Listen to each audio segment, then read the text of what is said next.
Every NFL season, we're met with surprises that by the end of the year seem impossible. Just go back 2 years, and the eventual Super Bowl-bound Falcons lost at home to a Buccaneers team that would miss the playoffs. Just a season before, a terrible 49ers team inexplicably dominated a playoff-bound Vikings squad. Or the classic example, dating back to 2003, when the eventual champion Patriots, who would post a 14-2 record that season, were blown out 31-0 by a Bills team that finished 6-10.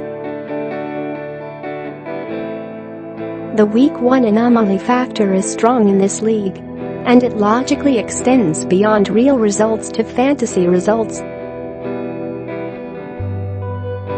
This time last season, Mike Gillislee looked like the second coming of 2016 LeGarrette Blount, scoring 3 touchdowns in the opener. He scored 2 more the rest of the season. Trevor Siemian, Agholor, Austin Hooper and Tarik Cohen all had big fantasy days. Some would prove to be a flash in the pan, others at least 1 year too early for a breakout season. So who is this season's Week 1 anomaly?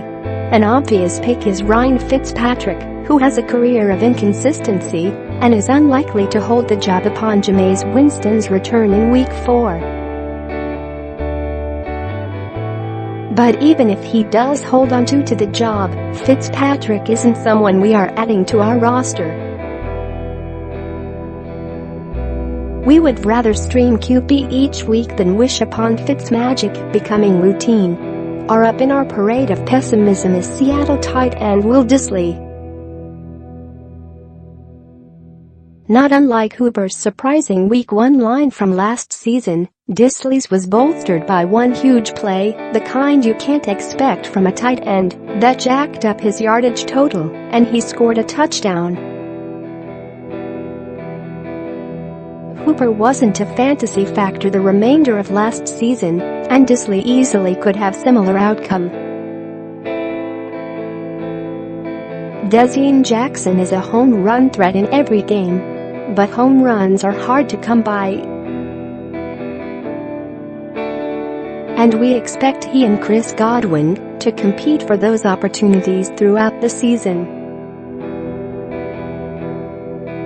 Jackson got the bulk of them this week, with Godwin getting a short TD as well. But we also don't expect the Buccaneers offense to put up 48 points a week.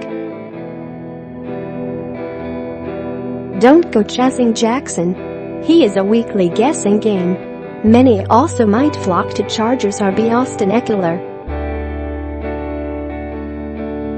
Last season, he topped the 39 yards rushing he had in Week 1 just 3 times. His 87 receiving yards are a career high, and his 5 receptions on 5 targets matched his career high. We don't expect drastic changes to the Chargers' offense this season, hence we don't expect constant career highs to be the norm. And many were forecasting a secondary Patriots wide receiver would emerge, and Phillip Dorsett did, with 7 grabs on 7 targets for 66 yards and a score. Meanwhile, Chris